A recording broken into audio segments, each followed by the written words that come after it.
Dear students, आप लोग का मेरे यूट्यूब चैनल मैथ्स डाउटलेस में स्वागत है। तो जो भी स्टूडेंट इस बार झारखंड बोर्ड से मैट्रिक का एग्जाम दे रहे हैं उनके लिए खुशखबरी है कि जेक ने पहला मॉडल सेट जारी कर दिया है और उस मॉडल सेट को आप लोग अच्छे से पढ़ लें। उसके बाद भी आगे मॉडल सेट आएगा तो आप लोग उसको अच्छे से अगर कर लेते हैं तो इस बार ज़्यादा से ज़्यादा चांसेस हैं कि उसी मॉडल सेट से उसी पैटर्न से क्वेश्चन रहेंगे। तो आज हम लोग समझते हैं कि सब्जेक्ट मैथ में जो मॉडल सेट है उसमें कितने क्वेश्चन रहेंगे, कितने मार्क्स के रहेंगे, ये समझेंगे सबसे पहले हम लोग। और उसके बाद हम लोग उसके क्वेश्चन का हल देखेंगे। ठीक है, तो चलिए आइए देखते हैं कि इस बार 2021 बोर्ड के लिए जो मॉडल सेट है क्लास 10 का, उसमें जो क्वेश्चन है वो किस पैटर्न का है, कितने मार्क्स का है। आइए तो हम लोग समझते हैं। इस बार मैट्रिक में मैथ सब्जेक्ट में क्लास 10 के लिए कुल प्रश्नों की संख्या रहेगी 49। और किस तरह से रहेगी, तो ये 4 खंडों में विभाजित रहेगी। खंड ए, खंड बी, खंड सी और खंड डी। तो देखिए, खंड ए में 30 क्वेश्चन रहेंगे 1 मार्क्स के। ठीक है, तो कुल मार्क्स हो गया 30 गुना 1, 30 मार्क्स, 30 मार्क्स का हो गया। खंड बी में 10 क्वेश्चन रहेंगे 2 मार्क्स के, यानी 10 दूना 20, कुल 20 मार्क्स के क्वेश्चन हो गए। खंड सी में 5 क्वेश्चन रहेंगे 4 मार्क्स के, यानी 5 चौके 20 मार्क्स के हो गए, ये भी सेक्शन में। और खंड डी में 4 क्वेश्चन 5 मार्क्स के रहेंगे, यानी 4 गुना 5 20, ये कुल मार्क्स हो गए 90। यानी इस बार क्वेश्चन में 49 क्वेश्चन रहेंगे और कुल मार्क्स कितना हो गया, 90। और जो 10 मार्क्स बचा वो स्कूल इंटरनल बेसिस पे देगी। ठीक है, तो चलिए हम लोग आज पहले सेक्शन ए का, खंड ए का 10 क्वेश्चन को हल करते हैं। क्या है वो आसानी से आप लोग समझ लीजिए। तो आइए हम लोग एक बार क्वेश्चन को समझ लेते हैं क्या है। निम्न में 120 का अभाज्य गुणनखंडों के गुणनफल कौन है। यानी पूछा जा रहा है कि 120 का अभाज्य गुणनखंड किया जाए तो कौन सा आंसर सही होगा। तो बहुत ही आसान क्वेश्चन है, हम लोग इस तरह से बना सकते हैं। 120 का हम लोग अभाज्य गुणनखंड करते हैं। सबसे छोटी अभाज्य संख्या जिससे 120 विभाजित हो 2 है, तो 2 से 60 बार में भाग लग जाएगा। फिर 2 से 30 बार में 60, फिर 2 से 15 बार में, फिर 15 3 से विभाजित है 5 बार में। तो इस तरह से 120 बराबर 2 गुना 2 गुना 2 गुना 3 गुना 5, और कोई भी संख्या 3 बार अगर गुणनफल के रूप में लिखी हुई है तो 2 का पावर इस तरह से 3 लिख सकते हैं हम लोग, और 3 गुना 5। तो इस तरह से हम लोग देख रहे हैं कि ऑप्शन ए हमारा सही है। ऑप्शन ए, ये हमारा आंसर हो गया। चलिए अब दूसरा क्वेश्चन देखते हैं। तो आइए अब हम लोग सेकेंड क्वेश्चन देखते हैं। सेकेंड क्वेश्चन ये है कि किसी बहुपद px के लिए y बराबर px का ग्राफ नीचे आकृति में दिया गया है। ये एक बहुपद का ग्राफ यहाँ पर आकृति में दिया गया है। ग्राफ से बहुपद px के शून्यकों की संख्या क्या होगी। इस ग्राफ को देख करके आपको बताना है कि ये इसके शून्यकों की संख्या क्या होगी। और ऑप्शन में दिया गया है 0, 3, 2 और इनमें से कोई नहीं। ये बहुत ही एक आसान सा क्वेश्चन है। हम लोग फिगर देखेंगे, ग्राफ देखेंगे, और नियम ये है कि किसी भी बहुपद का ग्राफ एक्स अक्ष को जितने बिंदु पर काटता है, इंटरसेक्ट करता है, उतना ही उसका शून्यक होता है। तो ये वाला एक्स एक्सिस है और ये वाई एक्सिस है, हम लोग पहले से जानते हैं। तो यहाँ पर बहुपद जो है एक्स एक्सिस को कितने बिंदु पर इंटरसेक्ट कर रहा है, एक यहाँ पे और एक यहाँ पे, 2 बिंदुओं पर। इसीलिए हम लोग कह सकते हैं कि इस बहुपद के शून्यकों की संख्या 2 है। तो यहाँ पर हमारा ऑप्शन सी। तो हम लोग लिख सकते हैं शून्यकों की संख्या, शून्यकों की संख्या बराबर 2, यानी कि ऑप्शन सी ये हमारा आंसर हो गया। चलिए अब हम लोग आगे नेक्स्ट क्वेश्चन देखते हैं। तो अब हम लोग तीसरे क्वेश्चन को देखते हैं कि क्या है। तीसरा क्वेश्चन है कि निम्न में द्विघात समीकरण कौन है। यहाँ पर आपको ऑप्शन में ए में एक समीकरण दिया गया है, ऑप्शन बी में भी एक समीकरण, ऑप्शन सी में भी समीकरण, और चौथा ऑप्शन है इनमें से सभी। तो आपको बताना है कि इनमें से कौन द्विघात समीकरण है। कोई एक या इनमें से सभी है। तो द्विघात समीकरण क्या होता है, यह द्विघात चैप्टर का क्वेश्चन है, बहुत ही आसान। हम लोग द्विघात समीकरण जब पढ़े हैं तो पता होना चाहिए कि द्विघात समीकरण का रूप ऐसा होता है ax square plus bx plus c बराबर 0, यानी समीकरण में स्क्वायर वाला टर्म बचना चाहिए। अगर bx और c वाला टर्म ना भी बचे तो भी समझिए कि वहाँ कुछ ना कुछ उसके जगह पे हम लोग कोई संख्या रख सकते हैं, लेकिन मेन हमारा टारगेट है कि स्क्वायर वाला टर्म बचना चाहिए। एक्स का स्क्वायर अगर है तो वो द्विघात समीकरण कहलाएगा और नहीं है तो नहीं है। तो हम लोग कैसे पता कर सकते हैं, तो हम लोग दोनों पक्षों को, दोनों तरफ के जो बहुपद है उन्हें सॉल्व करेंगे, और सॉल्व करने के बाद जो हमारा अगर इस रूप में बचता है, स्क्वायर वाला टर्म बचता है, तो हम लोग जो है उसे द्विघात समीकरण कहेंगे। चलिए तो देखते हैं पहला ऑप्शन को, ऑप्शन ए को चेक करते हैं। x प्लस 1 का whole square is equal to 2 into x minus 3 है। इसे a प्लस बी के होल स्क्वायर में हम लोग एक्सपेंड करेंगे।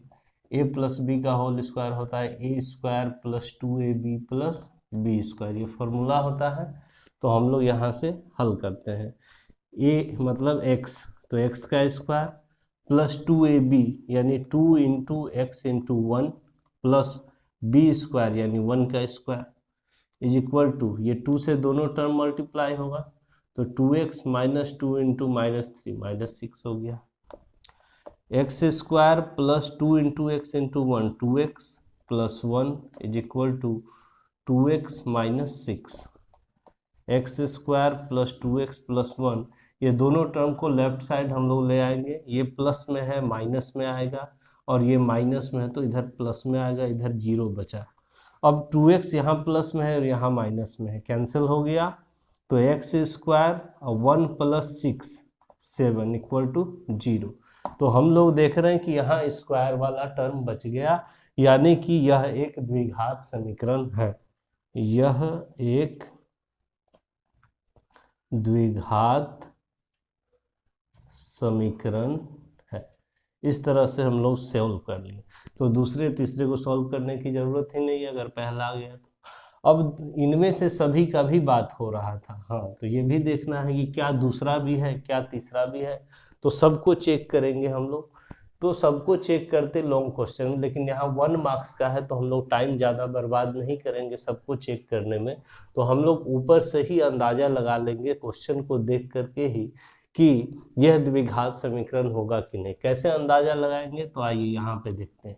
जैसे यहाँ पर है x प्लस 2 का होल क्यूब, यानी जब इसको एक्सपेंड करेंगे हम लोग तो a प्लस बी के होल क्यूब के फॉर्मूले पे टूटेगा, जहाँ पर x क्यूब एक टर्म इसमें बचेगा, और भी बहुत सारा आएगा लेकिन x क्यूब आएगा। और अगर इसका पहला टर्म देखते हैं तो 2x into x square 2x cube बचेगा, और जब ये दोनों आपस में इधर लाएंगे तो सब्ट्रैक्ट होगा, घटेगा, तो 2x क्यूब में एक x क्यूब घटेगा तो x क्यूब बचेगा, और जब x क्यूब बच गया तो वो द्विघात समीकरण नहीं हुआ। तो यह कभी भी द्विघात समीकरण नहीं हो सकता है। हम लोग अंदाजा पता कर लिए।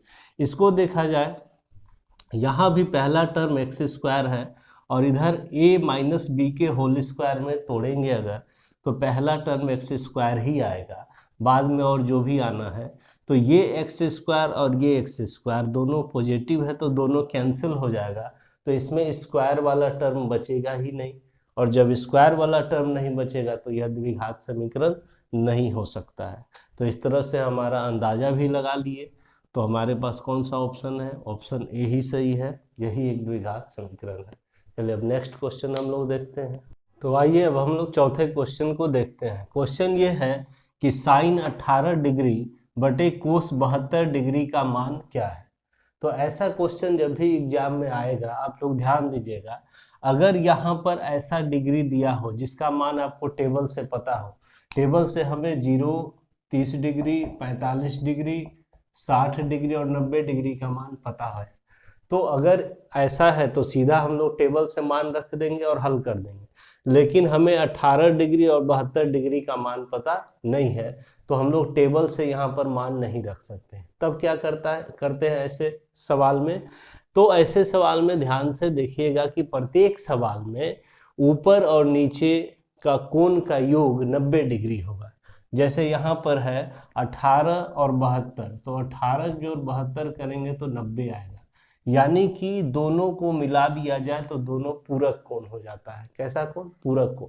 तो यहाँ पूरक कोण के फॉर्मूला से बनता है और बहुत ही आसानी से। देखिए कैसे हम लोग सॉल्व करते हैं। साइन 18 डिग्री बटा कोस 72 डिग्री, इसमें से हम लोग ऊपर वाले को चेंज कर लेते हैं, नीचे वाले को छोड़ देते हैं, या नीचे को चेंज करेंगे तो ऊपर को छोड़ेंगे। तो एक टारगेट कर लेते हैं कि ऊपर को ही हर बार हम लोग चेंज करेंगे, प्रैक्टिस भी हो जाएगा इस तरह से। कैसे चेंज किया जाएगा? तो ये जो 18 डिग्री है इसे हमें लिखना है 90 माइनस ए के फॉर्म में। क्यों? क्योंकि एक फार्मूला है साइन 90 डिग्री माइनस ए बराबर होता है कोस ए, जहाँ ए कोई भी न्यून कोण होता है 90 डिग्री से छोटा। तो कैसे हम लोग यहाँ पर रखें, क्या रखें कि 18 हो जाए? तो नीचे जो कोण आपको दिया रहेगा वही रखना होता है, क्योंकि ये दोनों मिलके ही 90 हुआ है। तो 90 में जब हम नीचे वाले को घटाएंगे तो 18 के ही बराबर होगा। 90 माइनस 72 18, तो 18 डिग्री को हम लोग लिख सकते हैं 90 माइनस 72 डिग्री। नीचे में जो कोस 72 है इसे कुछ नहीं करना है, इसे सेम उतार देना है। अब यहाँ से फॉर्मूला लगाएंगे ये वाला, साइन 90 डिग्री माइनस ए बराबर होता है कोस ए। तो ए के जगह पे यहाँ क्या है? 72 डिग्री है, तो ये फार्मूला से क्या हो जाएगा? कोस 72 डिग्री, और नीचे भी कोस 72 डिग्री। जब सेम चीज हो गया ऊपर नीचे तो कैंसिल हो गया और आंसर आ गया 1। लेकिन ऑप्शन में मिसप्रिंट किया गया है, ऑप्शन में आपको यहाँ भी 2 दे दिया है, ऑप्शन बी में 0, सी में 2 और डी में 3। तो ये मिस्टेक है आंसर के ऑप्शन में। आप लोग किसी एक ऑप्शन को सुधार कर लीजिए, इसको ही हम 1 कर देते हैं और तब लिख देते हैं कि ऑप्शन ए हमारा सही है, आंसर है। तो ऐसा ऐसा सवाल जब भी आएगा हम लोग एक आंसर देंगे, दोनों का योग अगर 90 होता है, इस तरह कोई भी सवाल अगर आता है तो सीधा आंसर उसका एक लिखेंगे, बनाने की भी जरूरत नहीं है। चलिए अब हम लोग नेक्स्ट क्वेश्चन देखते हैं। तो चलिए अब हम लोग क्वेश्चन नंबर 5 को देखते हैं। क्वेश्चन ये है कि समांतर श्रेणी 3 1 -1 -3 और डॉट डॉट डॉट है के लिए सार्व अंतर इनमें से कौन है? तो इस समांतर श्रेणी का सार्व अंतर कौन सा है? -2 है कि 2 है कि 0 है कि 4 है, ये हमें बताना। बहुत ही आसान क्वेश्चन है, 2 सेकेंड में ये बन जाएगा। हमें पता है कि किसी भी समांतर श्रेणी का सार्व अंतर को डी से सूचित करते हैं, और डी का फॉर्मूला होता है a2 माइनस a1, यानी कि दूसरा पद में पहला पद को घटा दिया जाए तो सार्वंतर निकल जाता है।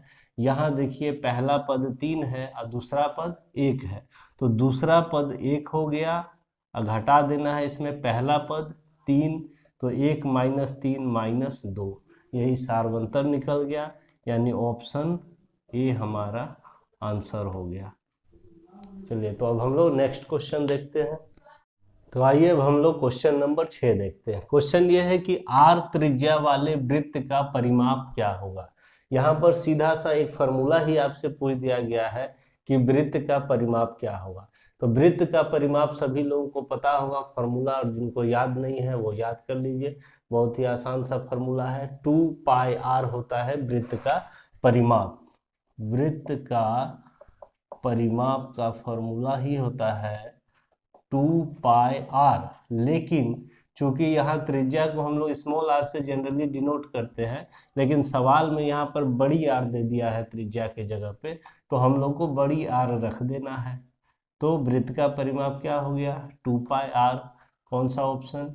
ऑप्शन सी, ऑप्शन सी ये हमारा आंसर हो गया।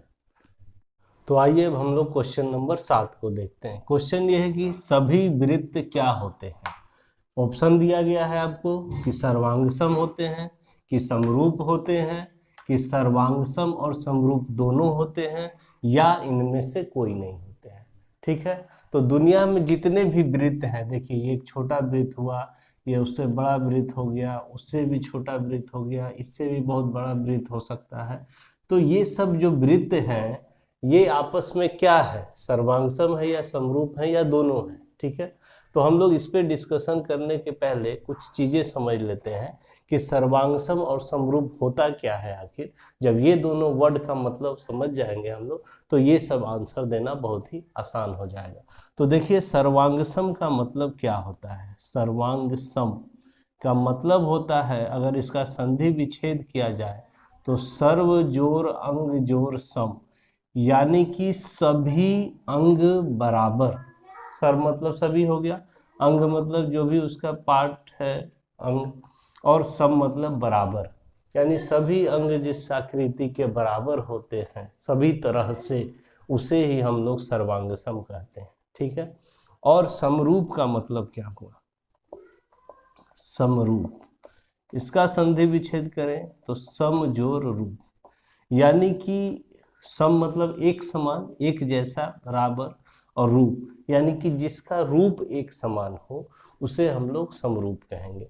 तो सर्वांगसम का उदाहरण अगर आपसे पूछा जाए कि कौन कौन सा आकृति सर्वांगसम कहलाएगा, तो देखिए कौन सा आकृति, जैसे कि हमारे पास ये दो मार्कर है तो ये दोनों सर्वांगसम है। क्यों? क्योंकि इसका देखिए आकृति, आकार, रूप सब क्या है, एक समान है। ठीक है। तो ऐसा ऐसा जितना मार्कर है हमारे पास सबका सब क्या है, सभी सर्वांगसम है, क्योंकि सभी का शेप और साइज क्या है, बराबर है। उसी तरह से 10 रुपये का नोट ले लीजिए, तो जितना भी 10 रुपये का नोट है सब एक जैसा है शेप साइज में, तो वो सब क्या कहलाएगा, सर्वांगसम। और समरूप आकृति क्या हुआ हमारे पास, तो हम लोग देख सकते हैं वृत्त सामने है आपके, तो वृत्त में देखिए कि उसका रूप तो एक जैसा है, ये भी गोल है एकदम सर्कल, ये भी गोल है, लेकिन इसका साइज क्या है, डिफरेंट डिफरेंट हो सकता है, छोटा बड़ा, लेकिन रूप तो एक जैसा है। तो ऐसी आकृति जिसका रूप एक जैसा हो, साइज अलग अलग हो, उसको हम लोग समरूप कहेंगे। तो यहाँ से अगर क्वेश्चन का आंसर देना है कि सभी वृत्त क्या होते हैं, तो आप लोग क्या कहेंगे कि सभी वृत्त का रूप एक जैसा है, यानी कैसे हैं, समरूप होते हैं। ऑप्शन हमारा बी आंसर हो जाएगा। अब इसके साथ साथ आपको एडिशनल भी कुछ हम बता देते हैं कि वृत्त के साथ साथ आपसे वर्ग पूछ लिया जाए तो वर्ग भी समरूप ही होगा। जितने वर्ग हैं, वर्ग के साथ साथ समबाहु त्रिभुज, समबाहु त्रिभुज ये भी आपस में समरूप होते हैं, क्योंकि वर्ग की चारों भुजा बराबर होती है। आप चाहे बड़ा बना लीजिए या छोटा बना लीजिए, हमेशा रूप एक जैसा है। समबाहु त्रिभुज की तीनों भुजा बराबर होती है, आप बड़ा बनाइए या छोटा बनाइए, साइज अलग है लेकिन आकृति रूप क्या है, एक जैसा। तो वर्ग, समबाहु त्रिभुज और वृत्त क्या होते हैं, समरूप होते हैं। अगर क्वेश्चन में आपसे ये तीनों पूछा जाए तो आपको समरूप ही करना है आंसर। ठीक है। अब चलिए हम लोग नेक्स्ट क्वेश्चन देखते हैं। चलिए अब हम लोग क्वेश्चन नंबर 8 को देखते हैं। क्वेश्चन ये है कि 12, 15 और 21 का लॉसा यानी कि लघुत्तम समापवर्तक, इंग्लिश में उसे एलसीएम कहते हैं, क्या होगा। यानी इन तीन संख्याओं का लघुत्तम समापवर्तक आपको बताना है। तो यहाँ पर विधि की बात नहीं की गई है, सिर्फ आपको आंसर बताना है कि लॉसा क्या होगा। तो हमारे पास जो सबसे आसान विधि है हम लोग उससे निकाल लेंगे तुरंत 2 मिनट में। देखिए किस तरह से हम लोग लॉसा निकाल सकते हैं। इस तरह से अगर 3 संख्या या 4 संख्या कुछ भी दिया रहे, आपको इस तरह से लिख लेना है कॉमा दे करके, और इस तरह से गुणनखंड विधि से आपको निकाल लेना है। कैसे, देखिए इसको, ऐसी कौन सी संख्या है अभाज्य संख्या छोटी से छोटी जिससे तीनों विभाजित हो। तो 3 है तो 3 लिख दिए, तो 3 से 4 बार में 12 विभाजित होगा, 3 से 5 बार में 15, 3 से 7 बार में। अब यहाँ पे देखना है आपको कि क्या कोई ऐसी संख्या है जिससे ये तीनों विभाजित हो। 4, 5, 7 नहीं है हमारे पास। तब आपको तीनों अगर नहीं हो रहा है तो 2 पे भी ट्राई करना है कि क्या कोई भी 2 संख्या है जो किसी एक समान अभाज्य संख्या से विभाजित हो रही हो। तो 2 संख्या का भी जोड़ा लेते हैं, 4 और 5, तो कोई समान संख्या से विभाजित नहीं है। 5 या 7 भी नहीं है, 4 या 7 भी किसी समान संख्या से विभाजित नहीं है। तो हम लोग अब रुक जाएंगे यहीं पर। अगर विभाजित होता तो हम लोग एक स्टेप आगे चलते। तो सीधा अब हम लोग का आंसर निकल जाएगा अब लस क्या, तो ये चारों संख्या का गुणनफल। तो 3 गुना 4 गुना 5 गुना 7, 4 तिया 12, 12 पंचे 60 और 60 गुना 7, 6 सत्ते 42, 420। ये हमारा आंसर हुआ, यानी कि ऑप्शन बी ये हो गया। चलिए अब हम लोग नेक्स्ट क्वेश्चन देखते हैं। तो आइए अब हम लोग क्वेश्चन नंबर 9 को देखते हैं। क्वेश्चन है कि द्विघात बहुपद क्या होगा जिसके शून्यकों का योग तथा गुणनफल क्रमशः 1 और 1 है। यानी कि आपको शून्यकों का योग तथा गुणनफल दे दिया गया है और आपसे पूछा जा रहा है कि वह द्विघात बहुपद क्या होगा। बहुत ही आसान फार्मूला है इसका। अगर आपको शून्यकों का योग और गुणनफल पता हो या शून्यक भी पता हो तो आप बहुपद को निकाल सकते हैं। किस फार्मूले से? तो देखिए, द्विघात बहुपद अगर निकालना हो तो इसके लिए फार्मूला होता है कि एक्स स्क्वायर माइनस शून्यकों का योग, शून्यकों का योग ब्रैकेट बंद और एक्स लगा देंगे, अब प्लस शून्यकों का गुणनफल, शून्यकों का गुणनफल, ये फार्मूला होता है। तो इस फार्मूला में अगर हम लोग सेट करें तो हमारा आंसर आसानी से निकल जाएगा। कैसे? तो देखिए आप लोग, यहाँ पर हम लोग एक्स स्क्वायर को एक्स स्क्वायर रहने देंगे माइनस शून्यकों का योग, तो शून्यकों का योग क्या दिया हुआ है? 1, और गुणनफल भी 1 ही है, तो शून्यकों का योग 1 रख दिए गुना एक्स और जोड़ शून्यकों का गुणनफल भी 1, यानी कि एक्स स्क्वायर 1 गुना एक्स, या -1 हो गया और जोड़ 1, यानी कि आपका ऑप्शन नंबर ए सही हो गया। ऑप्शन ए ये आंसर हो गया। चलिए अब हम लोग नेक्स्ट क्वेश्चन देखते हैं। हम लोग क्वेश्चन नंबर 10 को देखते हैं। क्वेश्चन ये है कि टी स्क्वायर -15 का निम्न में से शून्य क्या है। यानी कि आपको 4 ऑप्शन दिया गया है कि इस बहुपद के शून्य क्या 15 और 15 है, या -√15 प्लस √15 है, या +√15 प्लस √15 है, या +√14 और प्लस √15 है। ये आपको चेक करके निकाल करके देख करके बताना है। कैसे हम लोग निकालेंगे? तो बहुत ही आसान है शून्य निकालना किसी भी बहुपद का। किस तरह से? तो जो भी बहुपद आपको दिया गया है उसको सबसे पहले हम लोग 0 के बराबर करके समीकरण बना लेते हैं। ये द्विघात बहुपद था, अब ये बन गया द्विघात समीकरण, और इसका हल करके यहाँ पर t के रूप में बहुपद है तो t का जो मान आएगा अब वही हमारा शून्य कहलाएगा। अगर x के रूप में रहता तो x का जो मान आता वही हमारा शून्य कहलाता। तो t का मान अब आपको निकालना है सिंपल।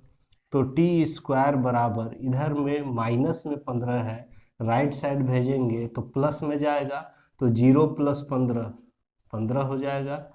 अब इधर से अगर ये वर्ग हटता है तो राइट साइड में रूट लग जाता है, यानी t बराबर √15, लेकिन साथ में चिन्ह भी प्लस और माइनस लगता है। जब भी वर्ग को आप उधर ट्रांसपोज करेंगे रूट लगता है, लेकिन साथ में चिन्ह प्लस और माइनस भी लगता है। क्यों ऐसा होता है? क्योंकि कोई भी वर्गमूल, अगर जैसे कोई संख्या है रूट के अंदर में 4, तो इसका वर्गमूल अगर पूछा जाए आपसे तो 4 होगा, क्योंकि 4 चौके 16, लेकिन -4 भी होगा क्योंकि 4 गुना 4 से भी 16 आता है, और -4 गुना -4 करने से भी माइनस माइनस प्लस 16 होता है। तो 16 का वर्गमूल कोई एक संख्या नहीं, 2 संख्या होता है, 4 और -4। तो उसी तरह से 15 जब भी लगेगा रूट के साथ तो 15 का वर्गमूल हुआ, तो वर्गमूल में जब भी होगा दो संख्या होगा, एक प्लस और एक माइनस में। जैसे 4 का 16 का वर्गमूल हुआ +-4, ठीक है। चलिए तो अब हम लोग यहाँ से बोल सकते हैं कि इसका शून्य क्या क्या निकला। तो एक निकला प्लस में √15, तो प्लस हम लोग नहीं लिखते हैं, और एक निकला -√15। तो हमारा ऑप्शन मिला लीजिए, ऑप्शन बी में है -√15 और +√15, यानी ऑप्शन बी हमारा सही आंसर है, ऑप्शन बी। चलिए तो अब हम लोग नेक्स्ट क्वेश्चन पे बढ़ते हैं।